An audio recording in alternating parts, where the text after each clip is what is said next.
Chances are you're one of 3 people when you walk into the gym. Group 1, you don't really know what you're doing pretty much at all. You just walk around finding stuff to do. Group number 2 is that you know what exercise trains what muscles that are part of what group, but you're not sure when to time it and what exercises to do before the other ones. And the third group is that you're going to gym and you've just found some random workout program online and you're following that and just hoping that's going to give you the best results. In this video, I'm going to teach you how to build your own program that fits you best.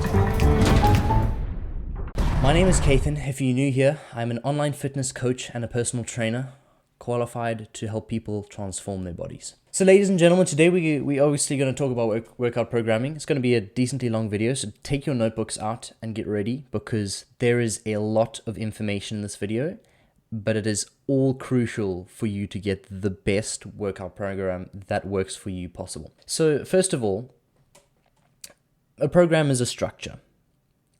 A program gives you something where you're confident, you know what you're going to do when you walk into the gym. So today is my goal to help you to know what you're going to do next time you walk into the gym. First of all, workout splits. Let's talk about workout splits. Depending on how many days a week you can train, depends on what workout program you have. If you're training under 3 times a week, then full body workouts can be a good choice, provided that those days of training are spread evenly apart. If you happen to only train 3 days a week, but those are all back-to-back days, like Friday, Saturday, Sunday, for an example, full body is a terrible idea because you don't get enough recovery before the next workout. The reason I say full body is a good idea in any case is because there's loads of recovery between each workout. But it's not the most optimal because you're still hitting a very minimum amount of days per week. It's only if you have to and you can't actually train more than that because of time-wise, which is very rare. Most people can do that. So with that out the way, the next up point is upper body and lower body. And it's very decent. The only problem I have with this is that there are a lot of muscles in the upper body. So either you're going to have a very long workout or you're going to neglect some of the muscles that you should be training if you really want to get an effective workout program. So almost good. The top tier, well, second to top is when you do the opposite of the previous two, when you break it up too much because you train, 6 days a week and you really want so much rest that you end up training chest, and the next day you train back, and the next day you train arms, the next day you train legs and shoulders, and then you rest. That is less efficient because you're spreading it out so much, and there are different exercises and muscle groups that are in the last day that could be a part of the first day because they're the same muscle groups. They're being trained anyway, just not focused on. So you may as well focus on every single muscle in a specific group on every single time you train it. So that leads me to the last one, which is push-pull legs. Every single muscle that you use when you train chest is a push muscle. So if you train triceps on a different day to your chest day, you're still training triceps on your chest day, just not focusing on them because they're required for you to push. Every single chest move requires your triceps to work in order to push a weight. So with that being said, that is categorizing those exercises correctly so that they're in the most efficient way that every single muscle that is being used is actually targeted at some point in the workout. So that's a push-pull legs, and that's my favorite because you can get rest every 4th day and still get 3 days of really compact, effective training in, and you can do that split twice a week and still get adequate rest because you're getting a rest day every 4th day. So top tier workout program is the push-pull split. So push day being chest, shoulders, and triceps. The pull day being back and biceps. And the leg day being quads, hamstrings, glutes, calves. And adductors, abductors, if you want to add those in as well. Would recommend them, especially if you're doing squats and like that. And you've got other sports you need to do that you need to be nimble with. It's really helpful for balance and stuff like that. So how many days a week should you train? So if you're doing the push-pull legs, in my mind, which is the most optimal, you should be training a minimum of 3 days a week. Meaning you train a push day, and then you rest, and then a pull day, and then you rest, and then a leg day, and then you rest. That's pretty much the whole week. That's 6 days. And then you train again. So 3 to 4, 4 usually overlapping. So I would say 3 absolute minimum, because you're getting a rest day between each day of training, and then 2 rest days after the last day of training, which is a lot of rest. But for beginners, it's great. You need more rest, because why?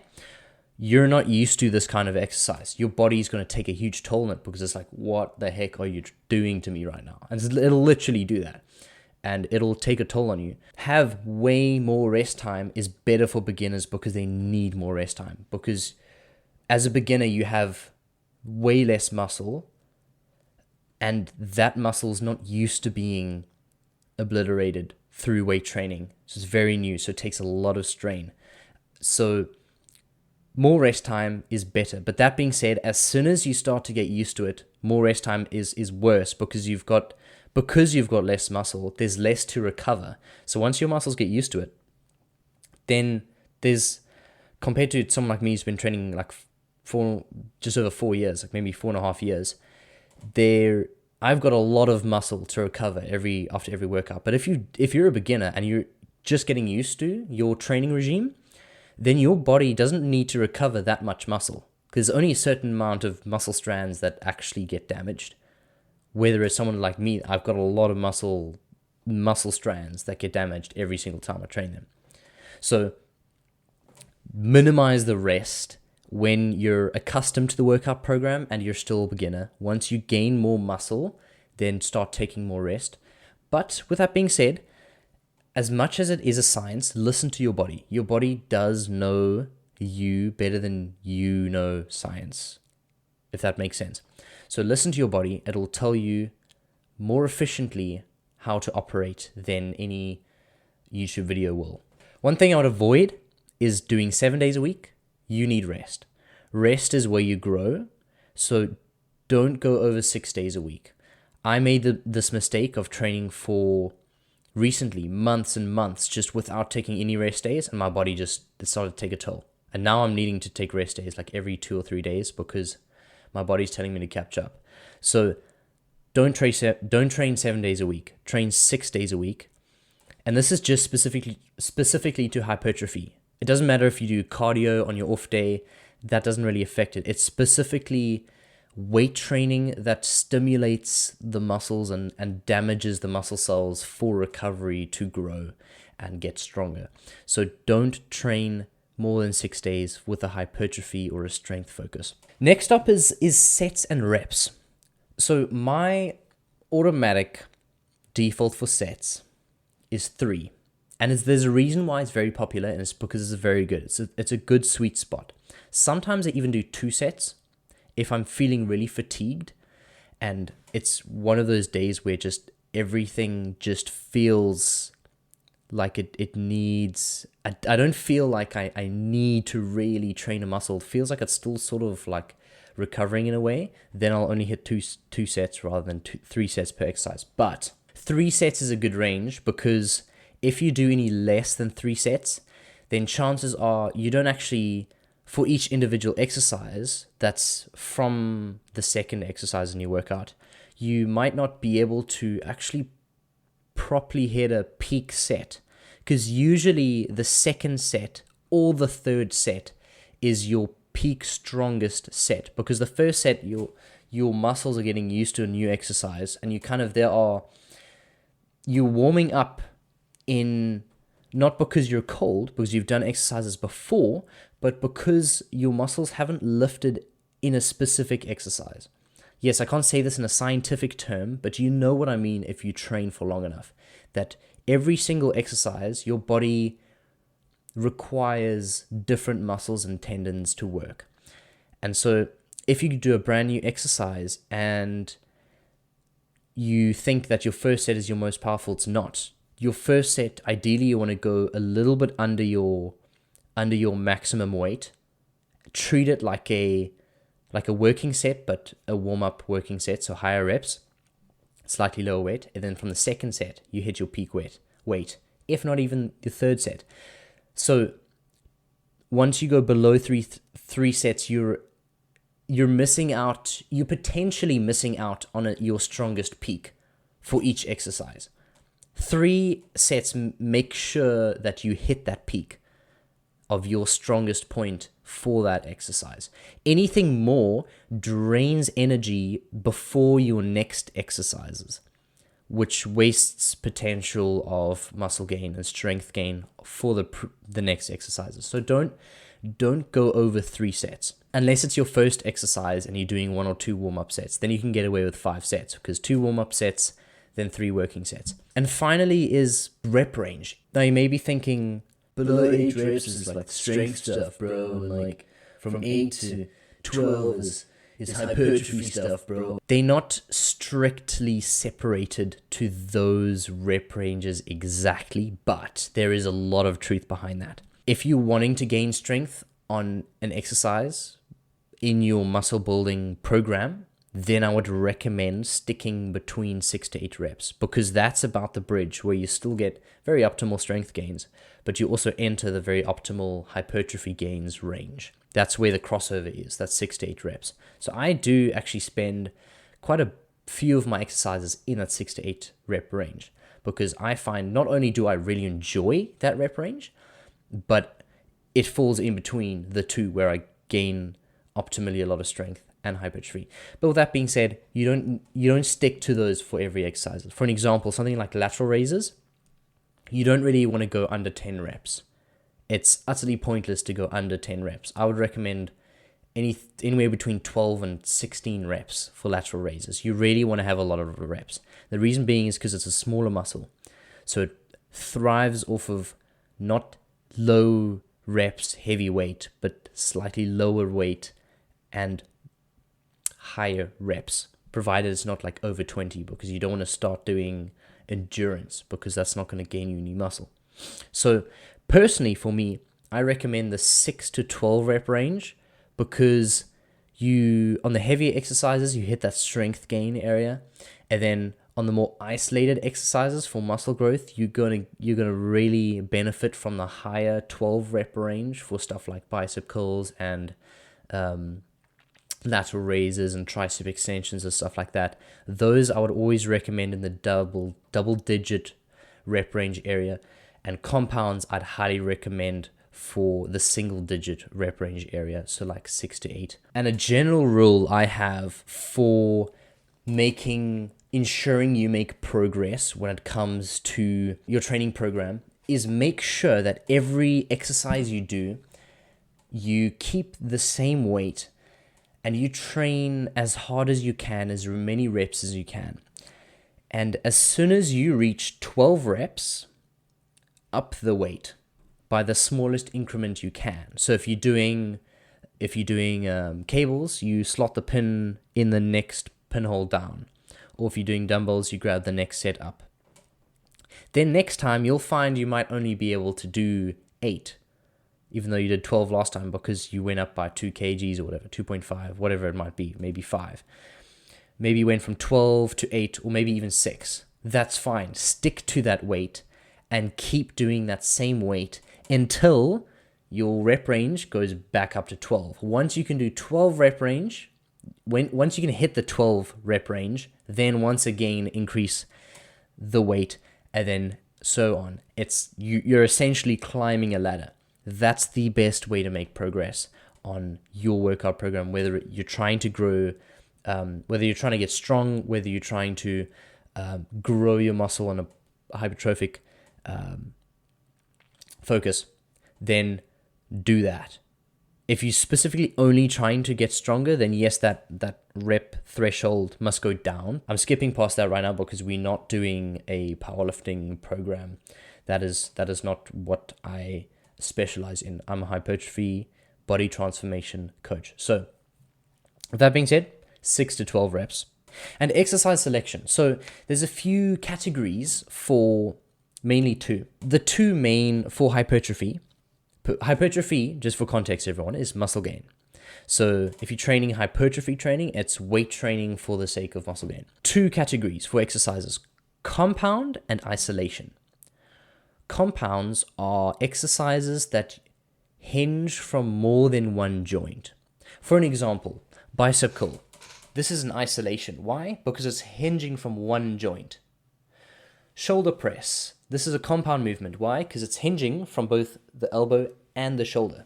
So compound movements hinge off of multiple joints and they use multiple muscles. Again, for an example, bicep curl just uses your bicep. Overhead press uses your tricep. It uses your front delt. It might even use a little bit of your upper chest. So there's multiple muscles being involved. So that is what a compound exercise is. Uses multiple muscles off of multiple joints. And you want to put these compound movements before your isolations. Why do I say that? Because compound movements, you need energy. You need a lot of energy to hit these compound movements effectively, especially if you're training really hard, which you should be. If you're training hard, you need lots of energy. Isolation movements, on the other hand, you don't need a lot of energy to train hard. For an example, if you train to failure on bicep curls, you don't need to be super energetic. Do you know what I mean? You don't need a lot of energy because you're just standing there and you're just curling. But if you're doing a compound movement, it requires so much more systemic energy. So the systemic fatigue you face from a compounder exercise is vastly higher than the systemic fatigue you face from an isolation movement. So if we take for an example here, let's switch it around, see what happens. Isolations, cool, you got loads of energy, training them just as effectively as you would after your compound movements, because again, you don't need that much energy, but it does expend a bit of energy. You do them, and then now you're going on to your compound movements. Now, certain muscles are stiff or are fatigued because you did isolation. So let's say you did bicep curls, then now you're going into rows. Now your biceps are really cooked. So now you can't actually row that heavy. So you have to go really light in order for your biceps to actually handle the weight. But now your back's not really feeling like it's training at all because the weight is so pathetically light because your biceps are so pathetically weak. That's one thing, is the muscles being fatigued in certain areas, certain specific muscles that are needed for the compounds. The second area is now you've expended a bit of energy, and now by the time you out for compounds, you need a lot of energy for those exercises, but you've just expended a bit of energy. So now you don't actually have as much energy to train as effectively as you would if you put it in the beginning. So always, and there's no exception to this, always put your compounds before your isolation exercises. And I would recommend for your workout program about 1 to 2 compound exercises, then the rest being isolation exercises. And just for an example, some compound exercises would be bench press, like dumbbell bench press or barbell or incline press or overhead press or rows or squats or deadlifts, anything in those categories where it's a big, heavier free weight movement, or maybe not even free weight, maybe it's even a Smith machine, because a Smith machine is not technically free weight. Any of those exercises are compounds. Isolations are things that you try and train one muscle only. So lateral raises, for an example, you're only trying to train your delt. Bicep curls, any kind of curl, whether it's your leg curl or your arm curl, any kind of extension, any kind of raise, any kind of crunch, anything like that. All isolation exercises. So compounds are the foundations and isolations are finishing the work. I would say it's more important to do the compounds than the isolations. And I know that's a hot topic, but the compounds cause the most growth in the biggest muscle groups. For an example, the chest, the lats, the legs. They require compound movements to function optimally. So if there's any you skip out on, it's the isolations and you focus on the compounds. But incorporate them both. Don't hear this and say, okay, fine, I don't have to do everything. Yeah, I can just do bench press. No, focus on compounds and focus on the isolations as well afterwards. If you happen to have no time and you've got a 20-minute workout, then do the compounds and then leave the rest. Don't try and fit everything in, because then you won't be able to train optimally. Lastly, that if you have the perfect program, it will not do you a thing if you don't train hard enough. You need an intensity.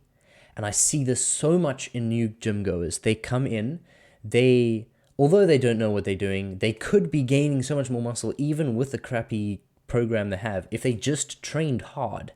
There is no program that beats hard training. Someone who trains really hard will outperform the perfect program follower by miles.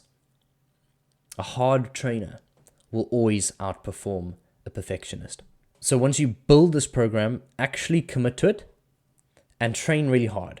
That's a really important step. Train hard with the exercises that you've made in this program. And if you follow this guideline to making a program, then that is the best program for you. And if you train hard, not only will you get the best results from training hard, but you'll also be following one of the best programs because it's custom made to you. So therefore, you will see the best results you possibly could, because you're not only training hard, but you got the best program. So with that being said, ladies and gentlemen, if you are really struggling to make your own program, and although this video was very insightful, you still struggle to actually put into place, and you need someone to hold you accountable, you need someone to actually make you a program, because it's too much for you to work out by yourself. Not only that, but you need someone to take care of your diet as well. I am an online fitness coach. Yes, this is an ad. I'm sorry, but this is what I do for a living.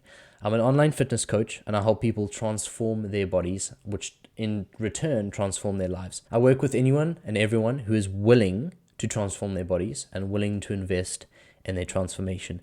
The link to my coaching is in the description. Go click that to find out more. Let me know in the comments of anything else you want me to make videos of, because I want to provide you guys plenty of value. So please hit that subscribe button if you haven't.